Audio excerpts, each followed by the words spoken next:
함이 복이라. 하나님께 가까이 함이 복이라. 나와 하나님 당신의 만남이 내겐 가장 큰 복이라. 하나님께 가까이 함이 복이라. 하나님께 가까이 함이 복이라. 나와 하나님 당신의 사귐이 내겐 가장 큰 복이라.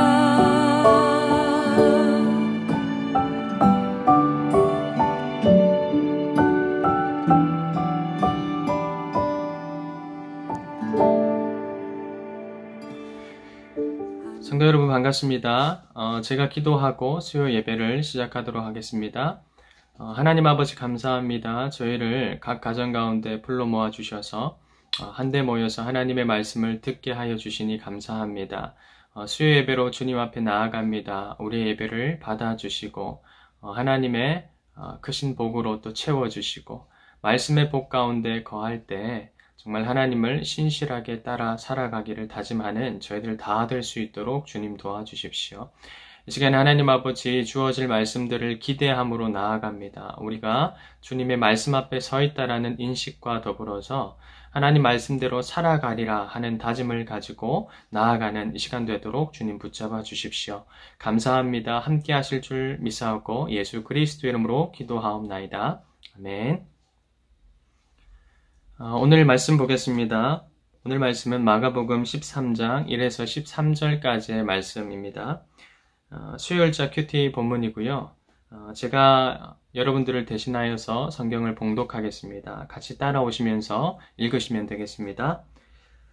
예수께서 성전에서 나가실 때 제자 중 하나가 이르되 선생님이여 보소서 이 돌들이 어떠하며 이 건물들이 어떠하니이까. 예수께서 이르시되 네가 이 큰 건물들을 보느냐. 돌 하나도 돌 위에 남지 않고 다 무너뜨려지리라 하시니라. 예수께서 감난산에서 성전을 마주 대하여 앉으셨을 때 베드로와 야고보와 요한과 안드레가 조용히 묻되 우리에게 이르소서 어느 때에 이런 일이 있겠사오며 이 모든 일이 이루어지려 할 때 무슨 징조가 있사오리까. 예수께서 이르시되 너희가 사람의 미혹을 받지 않도록 주의하라. 많은 사람이 내 이름으로 와서 이르되 내가 그라 하여 많은 사람을 미혹하리라. 난리와 난리의 소문을 들을 때 두려워하지 말라. 이런 일이 있어야 하되 아직 끝은 아니니라. 민족이 민족을 나라가 나라를 대적하여 일어나겠고 곳곳에 지진이 있으며 기근이 있으리니 이는 재난의 시작이니라. 너희는 스스로 조심하라. 사람들이 너희를 공회에 넘겨주겠고 너희를 회당에서 매질하겠으며 나로 말미암아 너희가 권력자들과 임금들 앞에 서리니 이는 그들에게 증거가 되려 함이라. 또 복음이 먼저 만국에 전파되어야 할 것이니라. 사람들이 너희를 끌어다가 넘겨줄 때 무슨 말을 할까 미리 염려하지 말고 무엇이든지 그때 너희에게 주시는 그 말을 하라. 말하는 이는 너희가 아니요 성령이시니라. 형제가 형제를 아버지가 자식을 죽는 데 내주며 자식들이 부모를 대적하여 죽게 하리라. 또 너희가 내 이름으로 말미암아 모든 사람에게 미움을 받을 것이나 끝까지 견디는 자는 구원을 받으리라. 아멘. 성도 여러분 반갑습니다. 오늘은 마가복음 13장 1절에서 13절까지 어떤 미래라는 주제로 같이 한번 말씀을 나눠 보았으면 좋겠습니다. 여러분 지금 저희는 4주간의 격리 기간을 가지면서요. 오늘 이제 두 번째 수요 예배로 드리게 되는데 여러분이 4주간의 시간이 그냥 우연적으로 나에게 주어진 것이다. 이렇게 생각지 마시고요. 그간 철저히 내 중심이었던 이기적인 내 신앙을 좀 돌아보는 차원에서 하나님이 강권적으로 나에게 주신 하나님의 시간이다. 이렇게 좀 인식하시면서 보다 이 기간 동안에 분명한 성도의 자세를 취하여서 하나님의 뜻을 묻는 그런 아름다운 시간 되시기를 축복합니다. 오늘 본문을 한번 볼까요? 오늘 본문은 우리가 잘 알고 있는 성전 파괴에 대한 내용입니다. 그리고 그 성전 파괴 전에 일어날 징조와 고난들에 대한 본문이기도 합니다. 성전을 나와서 감난산으로 향하시던 예수님께 한 제자가 이제 나와서 묻습니다. 선생님, 이 화려한 성전을 좀 한번 보십시오. 이 성전 건물이 참 크고 웅장하고 장엄하고 멋지지 않습니까? 라고 이제 예수님께 질문을 던집니다. 그러자 예수님이 이제 말씀하시는 것이죠. 2절입니다. 예수께서 이르시되 네가 이 큰 건물들을 보느냐? 돌 하나도 돌 위에 남지 않고 다 무너뜨려지리라 하시니라. 예수님의 이 말씀은 예언이 아니라 선언으로 보아야 합니다. 먼 미래의 어떤 예언이나 징조가 아니라 가까운 미래에 대한 선언으로서 예수님이 말씀하고 있기 때문입니다. 실제로 예수님의 이 선언은요, 역사적 사실로 증명이 되었습니다. 예루살렘 성전이라는 것은 AD 70년경에, 그러니까 예수님이 돌아가시고 약 35년 정도 흐른 후에 로마 제국에 의해서 완전히 회파되고 파괴되는 일을 만나게 됩니다. 정말 돌 위에 돌 하나도 남지 않게끔 로마에 의해서 완전히 박살나게 되는 것을 역사적인 문헌을 통해서 우리는 살펴볼 수가 있습니다. 당시 돌 하나의 길이가 한 20m 정도 되었다라고 하는데, 여러분, 그 엄청난 돌들이 다 무너졌다라는 것은요, 실로 이스라엘과 성전을 향한 하나님의 진노하심이 얼마만큼 컸는가 하는 것을 우리는 실감할 수 있게 됩니다. 성전 파괴라는 것은 유대인들에게 있어서 종말과도 같은 이야기라고 볼 수 있습니다. 왜 이게 그들에게 종말과도 같은 이야기였을까요? 당시 유대인들에게 있어서 성전이라는 의미는 우리가 생각하는 예배당이라는 의미와는 거리가 좀 멀었습니다. 유대인들에게 있어서 성전이라는 개념은요, 단순히 예배를 드리는 어떤 공간적인 의미라기보다는 정치적이고 종교적이고 경제적이고 또 사회 전반에 걸친 어떤 핵심 중심이 되는 개념으로 이해가 되었습니다. 그 나라의 정치나 종교나 경제나 사회 전체를 지탱해 주는 것이 다 성전 때문이다 라고 인식하고 있었고, 나라의 근간을 다 제공해 주는 건 역시나 성전 때문이다 라고 생각을 하고 있었던 모양입니다. 자, 그런 것을 향하여서 이제 예수님이 뭐라고 말씀하시죠? 성전이 파괴될 것이다. 너희들이 신성시하고 있는 그 성전은 다 회파될 것이다. 이런 선언을 하고 계시는 것을 보게 됩니다. 그 당시 이제 유대인들에게는 이 같은 사실은 아주 충격적인 그런 파문이었다라고 할 수 있을 것 같습니다. 예수님은 지금 성전의 유통기한이 다 되었다. 성전의 유효기간이 다 끝났다 하는 것을 이제 선언하고 계시는 모습입니다. 여러분 한번 생각해 볼까요? 썩은 우유를 냉장고 안에 계속해서 보관해 두시겠습니까? 여행을 갔다 왔는데 냉장고를 열어봤더니 우유가 다 썩어 있어요. 그대로 보관하시겠습니까? 그렇지 않겠죠. 다 내다 버릴 것입니다. 여러 달걀이 썩어 있어요. 그러면 그것을 계속 두시겠습니까? 썩은 것들은 다 정리하여서 버리지 않겠습니까? 여러분 마찬가지로 지금 예수님은요, 성전 자체가 이미 다 썩어져 있었기 때문에 그것을 도려내겠다라고 지금 선언을 하고 계시는 것입니다. 예수님의 단호함을 우리는 오늘 본문을 통해서 살펴보게 되는 것이죠. 성전이라는 말은요, 사실 참 좋은 말입니다. 솔로몬을 통해서 그 첫 성전이 이제 완공이 되었을 때 하나님의 영광, 그 영광을 상징하는 구름이 그 성전을 가득 메웠다라고 성경은 우리에게 얘기해 줍니다. 그 말은 하나님도 그 성전을 아주 기쁘시게 받았다라는 것이죠. 그리고 솔로몬은 이제 그 성전에서 기도를 하기 시작합니다. 하나님 백성의 도움을 구하고 보호를 요청하기도 하고 또 하나님의 자비를 구하기도 하죠. 성전은 그렇게 기도로 시작된 곳이 바로 성전이라는 거예요. 근데 여러분, 예수님 당대의 성전의 모습은 어떠했을까요? 솔로몬 때와 같은 성전이었을까요?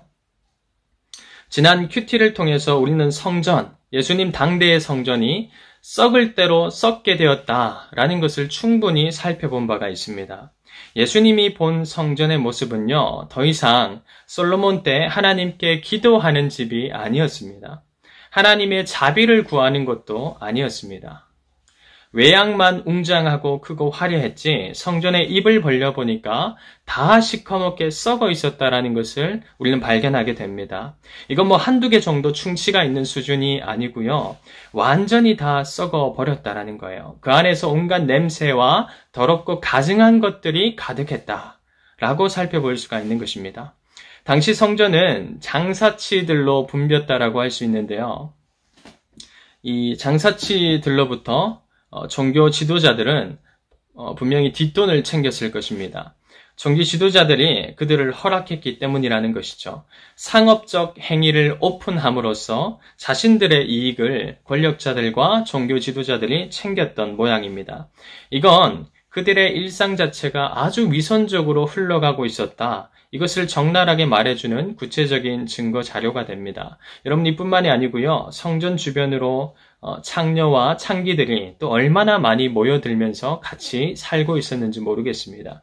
그래서 이제 예수님은 이렇게 진단을 하셨던 것이죠. 마가복음 11장 17절 말씀에 만민이 기도해야 할 내 집을 너희들은 강도의 소굴로 만들었다. 이렇게 이제 말씀하고 계시는 것이죠.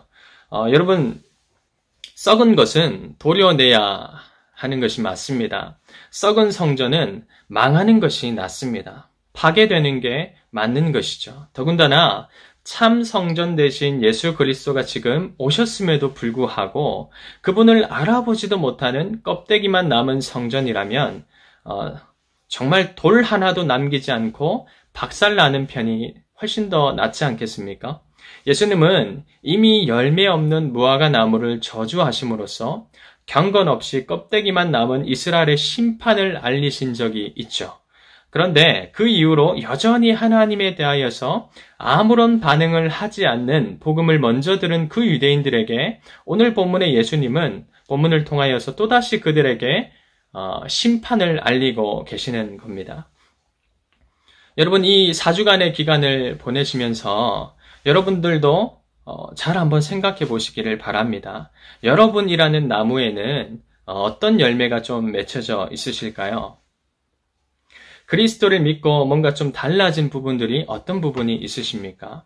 경건의 모양뿐만 아니라 경건의 실체, 경건의 능력까지도 여러분의 삶에 많이 묻어나십니까?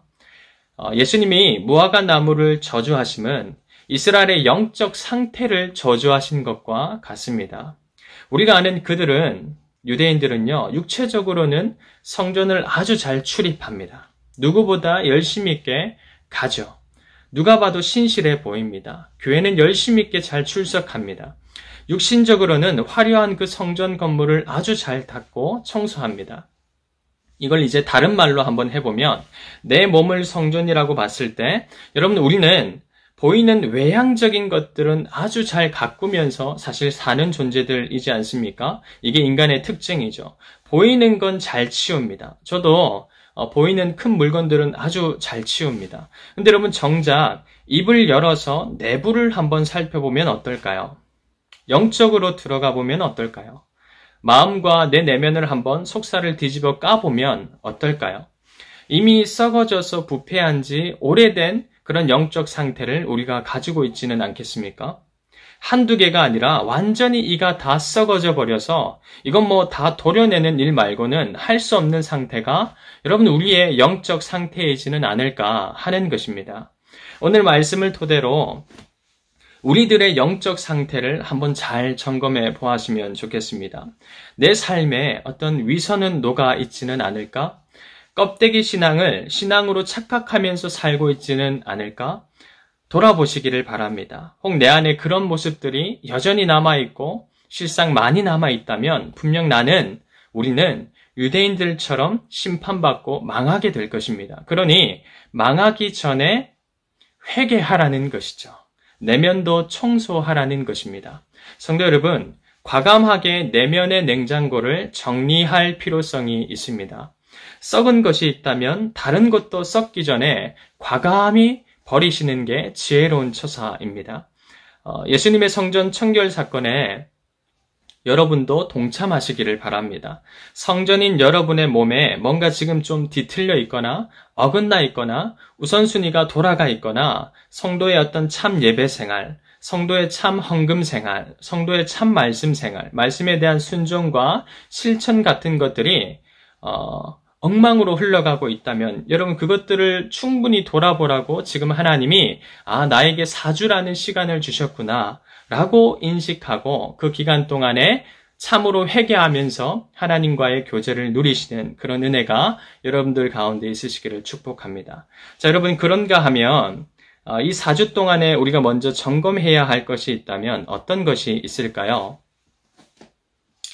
그리스도인이라면 반드시 이걸 점검해야 할 것 같습니다. 그게 뭐겠습니까? 믿지 않는 자들과 달리 믿는 자들에게만 주어진 특권이 있다. 그리스도로부터 받은 선물이 있다라고 한다면 그게 뭐겠습니까?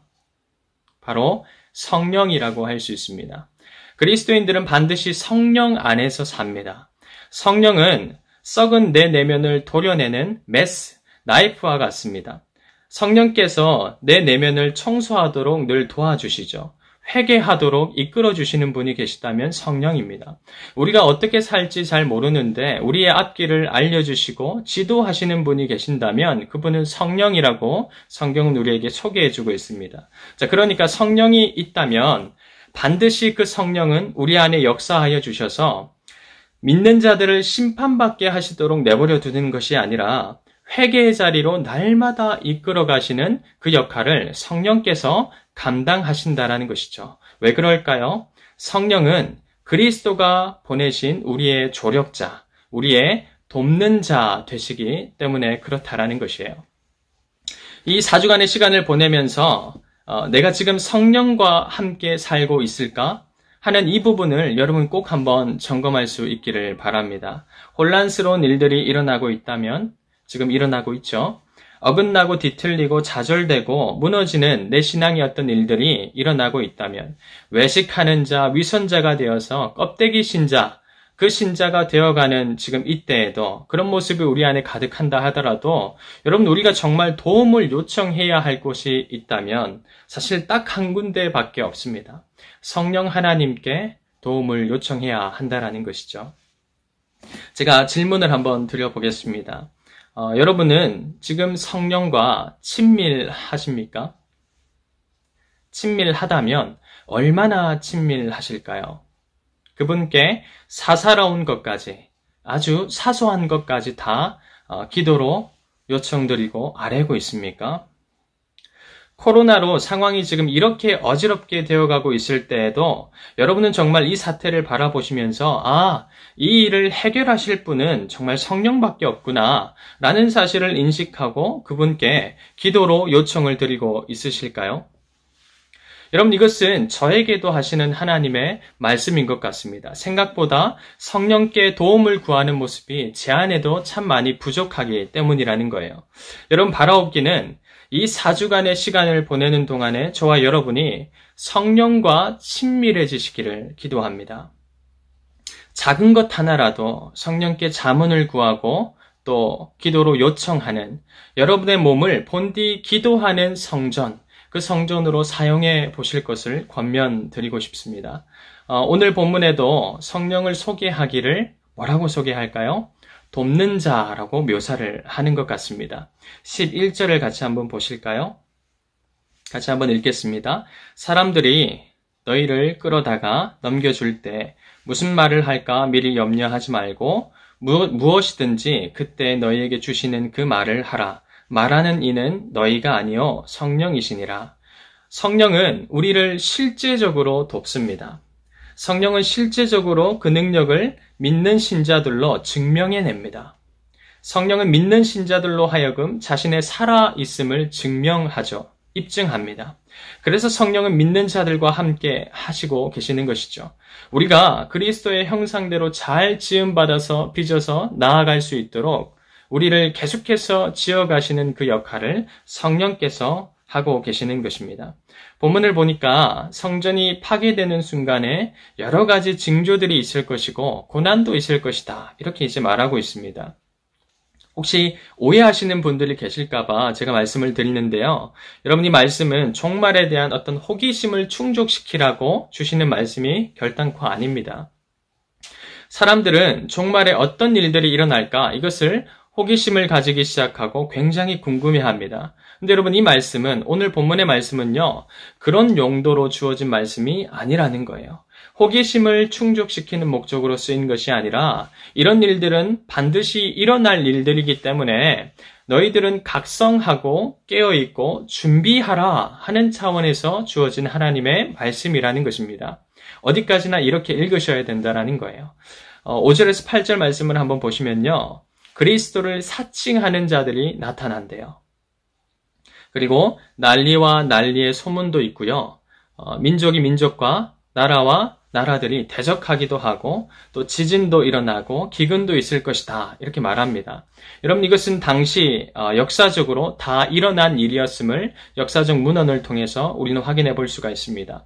그리고 9절 말씀을 보시면 이런 혼란스러운 상황에 그리스도인들은 때로는 또 회당에 넘겨져서 매질당하기도 하고 또 고난을 받고 핍박을 받고 심지어 권력자들 앞에 세워지기까지 한다라고 얘기하고 있습니다. 실제로 예수님 승천 이후에 이런 일들은 일어납니다. 바울도 여러 차례 왕들 앞에 불려갔죠. 그러니까 여러분, 그리스도를 따른다라는 것은요, 아주 혼란스러운 때 때로는 핍박과 박해까지도 받는다 라는 것을 염두에 두고 가는 길이 그리스도를 따르는 길이라는 거예요. 이게 그리스도를 따르는 자들의 운명이라는 것을 성경은 아주 분명히 하고 있습니다. 그러니까 여러분, 어디까지나 믿음으로 살아간다는 것은요, 사실 쉬운 문제가 아닌 것입니다. 그러니 누가 너희 옆에 계시겠다라는 것입니까? 그러니 그렇게 두려울 때, 그렇게 좌절스러울 때, 그렇게 무너지는 때에 두렵지 않게 해주시는 분, 좌절스럽지 않게 해주시는 분, 성령이 너희 가운데 계시겠다라고 성경이 우리에게 보증하고 있습니다. 그분이 우리를 끝까지 붙들어 주실 것이고 우리와 함께 하실 것이고 우리로 하여금 끝까지 버티게 하시고 견디게 하셔서 끝내 구원에 이르게 하실 것이다. 그분이 다 하실 것이다. 그러니 우리는 그분을 믿기만 하면 된다. 이것이 성경의 내용인 것이죠. 사랑하는 성도 여러분, 말씀을 이제 정리하겠습니다. 여러분, 우리는 종말의 때를 살아가고 있습니다. 종말은 그리스도가 재림하실 때 시작되는 것이 아닙니다. 이미 그리스도가 초림하셨을 때, 처음 이 땅 가운데 오셨을 때부터 종말은 시작이 된 것입니다. 그러니까 우린 종말의 완성을 기다리면서 지금 여전히 종말의 때를 살아가고 있다는 것이죠. 여러분, 이 종말의 때에 그리스도인들이 보여야 할 태도가 있다면 과연 무엇일까요? 일어나는 현상들, 지금도 일어나는 이런 현상들 가운데 사람들은 요동칩니다. 그때 그리스도인들도 똑같이 그들과 요동쳐야 하는 것입니까? 여러분, 어쩌면 우린 지금 코로나 따위를 두려워해야 할 때가 아닐지도 모르겠습니다. 정작 우리가 두려워해야 할 건 코로나가 아니라 심판의 징조를 하나님이 이렇게 지금 보내고 계시는 때에도 회개하지 않고 있는 나의 모습, 나 자신을 두려워해야 하는 때이지 않을까 생각이 드는 것이죠. 여러 가지 지금 하나님은 사인을 보내고 계십니다. 우리의 회개를 위하여서 하나님은 계속해서 사인을 보내고 계시는데도 불구하고 끝까지 우리는 성령의 음성을 거부하고 무시하고 완악해져 버린 채, 완전히 썩어버린 채 그런 영적 상태를 가지고 살아가고 있는 우리라면, 여러분, 그런 영적 상태를 가지고 있는 우리 자신을 두려워해야 할 때이지 않을까 생각이 드는 것이죠. 온갖 위선과 외양만 가꾸면서 살고 있는 이미 장사꾼들로 가득한 성전된 내 몸을 주의 깊게 한번 살펴야 할 때가 바로 이때이지 않을까 하는 생각이 드는 것입니다. 스스로 삼가 잘 살필 수 있는 은혜가 이 밤에 여러분들 가운데 가득하시기를 바랍니다. 여러분, 이 시간 우리 같이 기도했으면 좋겠는데요. 한 가지 기도 제목으로 우리 기도를 할 텐데, 각자 이 기도 제목을 가지고 같이 기도하시고요. 마지막으로 주기도문 하심으로 예배를 피하시면 되겠습니다. 기도 제목이 이렇습니다. 하나님, 참 성전이신 그리스도가 오셨음에도 여전히 구약의 성전을 사모했던 제자들의 모습이 우리 안에 많이 있습니다. 우상들이 많이 있습니다. 변질되고 깨어진 조각들이 많습니다. 이 시간 회개하기를 원합니다. 뿐만 아니라 이 기간 가운데 성령과 친밀해지기를 원합니다. 이 기간 동안 성령이 하시고자 하시는 말씀이 무엇이고 뭘 좀 점검하라고 나에게 이런 시간을 주셨는지 성령께 초점을 두고 교제하는 시간 되게 하여 주시옵소서. 코로나를 두려워할 것이 아니라 이런 심판의 징조에도 완악하여 줘서 회개하지 않고 주 앞에 납작 엎드리지 못하는 나의 교만을 용서하여 주십시오. 여러분, 우리 이렇게 다 같이 회개하면서 하나님 앞에 나아갈 수 있었으면 좋겠습니다. 다 같이 기도하겠습니다.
내가 서 있는 이곳은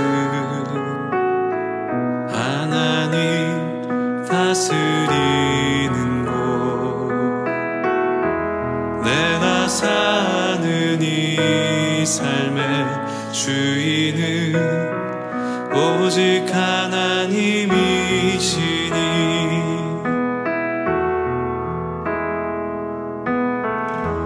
내가 서 있는 이곳은 하나님 다스리는 곳, 내가 주인은 오직 하나님이시니 주의 뜻을 따라 주의 말씀 따라 더욱 살기 원하네 주님의 영광을 주님의 임재를 더욱 보기 원하네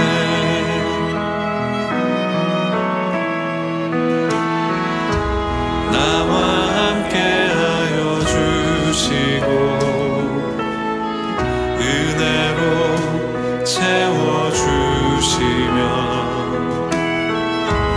푸른 초장 맑은 물가로 언제나 인도하여 주시니 주의 뜻을 따라 주의 뜻을 따라 주의 말씀 따라 더욱 살기 원하네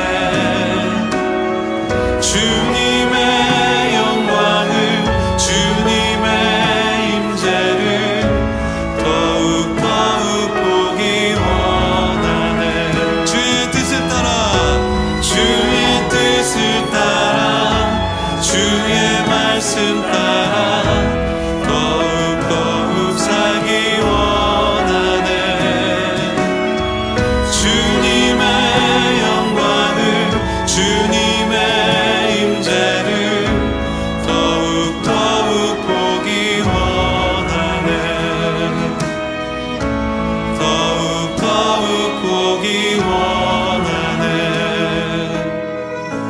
더욱 보기 원하네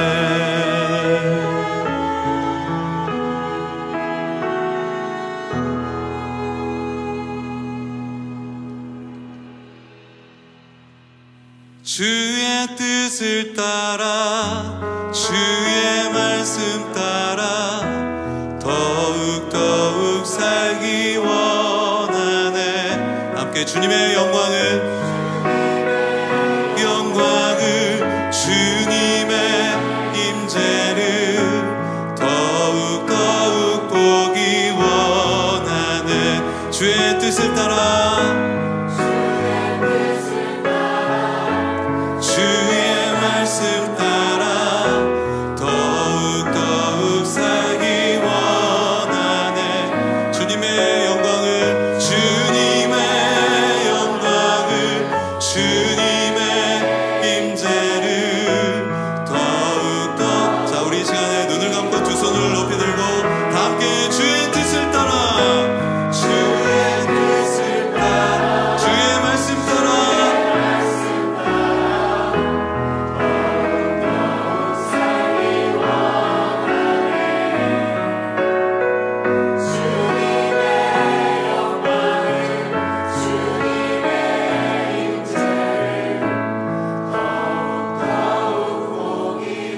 더욱더욱 보기 원하네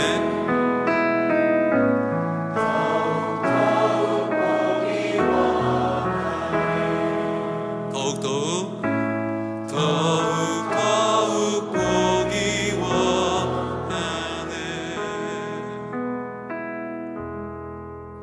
하나님께 가까이 함이 복이라 하나님께